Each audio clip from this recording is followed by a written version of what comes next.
அனைவருக்கும் வணக்கம். இந்த வீடியோல அல்சர் எதனால வருது? அல்சர் எப்படி இயற்கையான முறையில சரி செய்றது? அல்சருக்கு நம்ம எடுத்துக்கக்கூடிய உணவுப் பொருட்கள் என்னென்ன? அத தவிர்க்கக்கூடிய உணவுப் பொருட்கள் என்னென்ன? அப்படிங்கிறத பத்தி தான் இதுல நம்ம பார்க்குறோம். ஃபர்ஸ்ட்டு அல்சர் எதனால வருது அப்படின்னா, சரியான நேரத்துக்கு நம்ம சாப்பிடாம இருக்கிறது, சரியான உணவுகள் உட்கொள்ளாம இருக்கிறது. இந்த மாரி டயத்துல பார்த்தீங்க அப்படின்னா, நம்ம வெறும் வயிறா இருக்கிறதுனால, நம்ம குடல்ல அதிகப்படியான அமிலங்கள் அப்படியே தங்கிரும். அது என்ன ஆகும் அப்படின்னா, நாள் போக்குல நமக்கு புண்ணா மாறி, அது ஃபர்ஸ்ட்டு நெஞ்செரிச்சல் ஆகும். அதுக்கப்புறம் தொண்டை எரிச்சல் உண்டாக்கி வயிற்றுப்புண் வருது. இப்போ இதுக்கு நம்ம முதல்ல எடுத்துக்கூடிய பொருள் பார்த்தீங்கன்னா, முட்டைக்கோஸ் சாறு. முட்டைக்கோஸ்ல பார்த்தீங்க அப்படின்னா, அதிகப்படியான சத்துக்கள் நிறைஞ்சிருக்கு. முட்டைக்கோஸ் உடல் எடை குறைக்கவும், செரிமான சக்திக்கும் பயன்படுத்துறோம். இது கண் பார்வைக்கும் ரொம்பவே நல்லது. விட்டமின் ஏ இதில அதிகமா இருக்கிறதுனால, இது கண்ணோட நரம்புகள நல்லாவே பாதுகாப்பா பார்த்துக்குது. முட்டைக்கோச சாற டெய்லியும் காலையில வெறும் வயித்துல குடிச்சீங்கன்னா, அல்சருக்கு ரொம்ப நல்லது. அடுத்தது பார்த்தீங்கன்னா, தேன். தேனுக்கு அதிகப்படியான நோய் எதிர்ப்பு சக்திய தாங்கக்கூடிய சக்தி இருக்கு. இது இருமலுக்கு குறைக்குது. செரிமான சக்தி இது அதிகமா இருக்குது.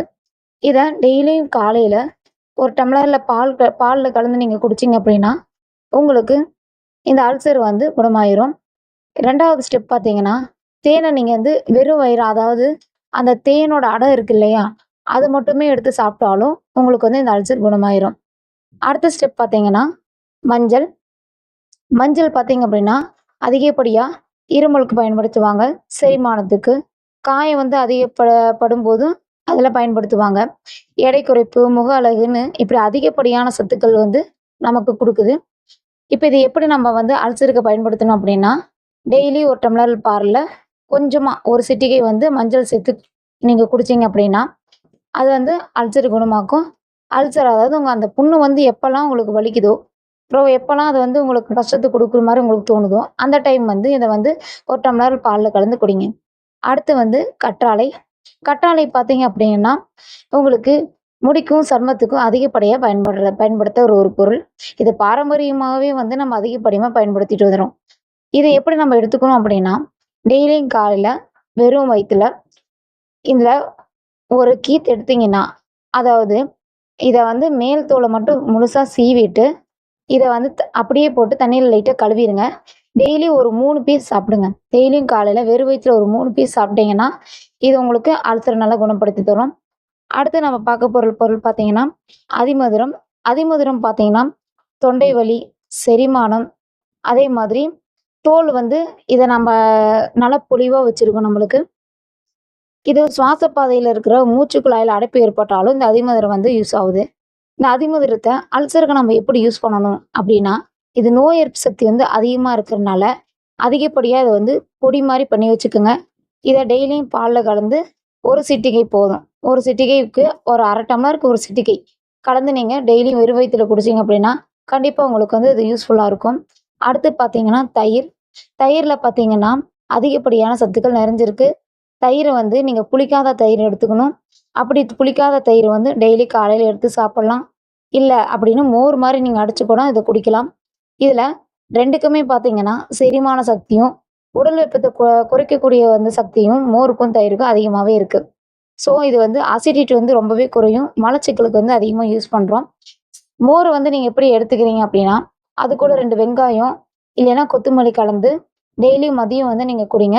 சாப்பிடுறதுக்கு முன்னாடி ஒரு 10 நிமிஷத்துக்கு முன்னாடி நீங்க குடிச்சீங்க அப்படின்னா, உங்களுக்கு அந்த அசிடிட்டி ஃபார்ம் ஆகாது.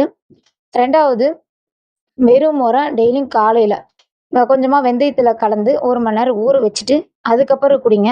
அந்த மாரி நீங்க குடிச்சீங்க அப்படின்னாலும், உங்களுக்கு கண்டிப்பா இந்த அல்சர் ஃபார்ம் ஆகுறது கம்மியாயிரும். இத நீங்க கன்டின்யூ பண்ணும்போது நாளடைவுல இது குறைய ஆரம்பிக்கும். உங்களுக்கு உடல் ரொம்பவே ஆரோக்கியமா இருக்கும். மேலும் இதுல பார்த்தீங்கன்னா, செரிமான சக்தி அதிகமா இருக்கிறனால, நீங்க எந்த உணவ நீங்க எடுத்துக்கிட்டாலும், மோர் குடிச்சீங்க அப்படின்னா, அது உங்களோட உடல் வெப்பத்த கணிசமா குறைச்சிரும். அது மட்டும் இல்லாம, வெயில் காலங்கள்ல பார்த்தீங்கன்னா, மோர் நீங்க அதிகமா எடுத்துக்கங்க. டெய்லியும் 1 டம்ளர் மோர் எடுத்துக்கிறது உங்க உடலுக்கு ரொம்பவே சத்து குடுக்கும். அடுத்தது பார்த்தீங்க அப்படின்னா, வாழைப்பழம். வாழைப்பழம் பார்த்தீங்கன்னா, மலச்சிக்கலுக்கு, செரிமானத்துக்கு, வயிற்றுப்புண் அதாவது வயிற்று சம்மந்தமான எந்த பிரச்சனைக்கும் வாழைப்பழம் எடுத்துக்கிறது ரொம்பவே நல்லது. வாழைப்பழத்த பார்த்தீங்கன்னா, டெய்லியும் நீங்க சாப்பிடுறதுக்கு 10 நிமிஷத்துக்கு முன்னாடி சாப்பிட்டுருங்க. இல்லன்னா, நீங்க தூங்க போறதுக்கு 10 நிமிஷத்துக்கு முன்னாடியாவது அந்த ஒரு வாழைப்பழம் சாப்பிட்டுருங்க. அப்படி நீங்க சாப்பிட்டீங்க அப்படின்னா, இது என்ன ஆகுதுன்னா, நொதிச்சிட்டு இருக்கிற புண்ணு மேல படும்போது, அந்த புண்ணு அப்படியே தணிச்சமா அதோட எரிச்சல வந்து குறைச்சிரும்.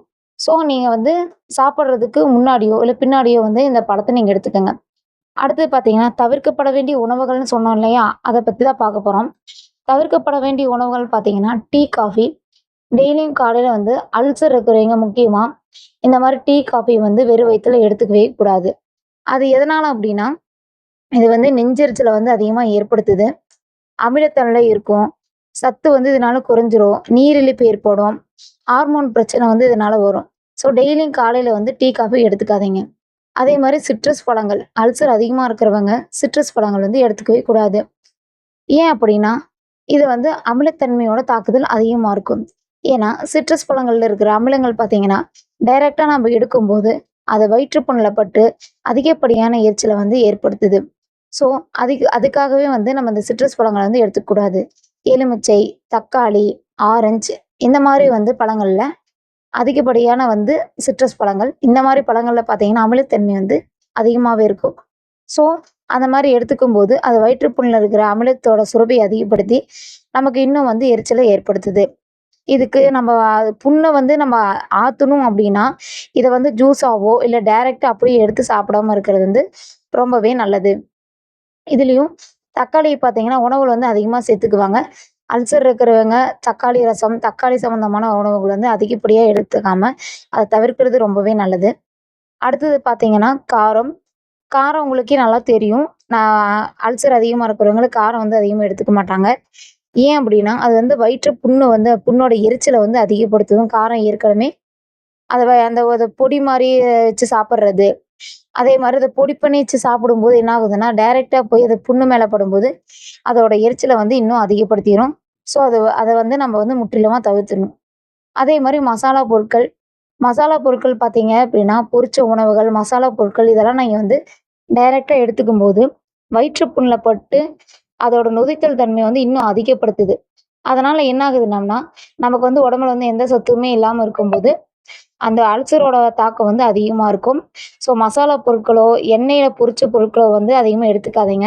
இப்ப டீ குடிக்கிறேன் குடிக்கிறீங்க அப்டின்னா, அதுல வந்து நீங்க போண்டா, வடை அந்த மாரிலாம் சாப்பிடுறீங்க இல்லையா? அந்த மாரி உணவுகள் வந்து எடுத்துக்காதீங்க. டீ, காஃபி எந்த அளவுக்கு தவிர்க்கிறோமோ, அதே மாரி மசாலா பொருட்களோட சேர்ந்த உணவு முறைகள வந்து தவிர்க்கிறது ரொம்பவே நல்லது. இது என்ன ஆகுதுன்னா, நமக்கு வந்து உடலோட வந்து வெயிட் அதிகப்படுத்துது. அல்சர் அதிகப்படுத்தி நமக்கு இன்னும் வந்து ஒரு தொந்தரவ வந்து ஏற்படுத்துது.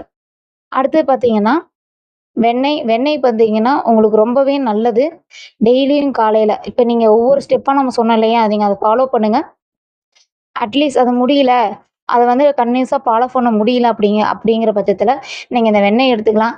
டெய்லியும் காலையில 1 ஸ்பூன் எண்ணெய், அதாவது உங்களோட ஆ பெரிய ஸ்பூன் இல்லாம சின்ன ஸ்பூன்ல எடுத்துக்கங்க. கொஞ்சமா வெண்ணெய் சாப்பிட்டா போதும்.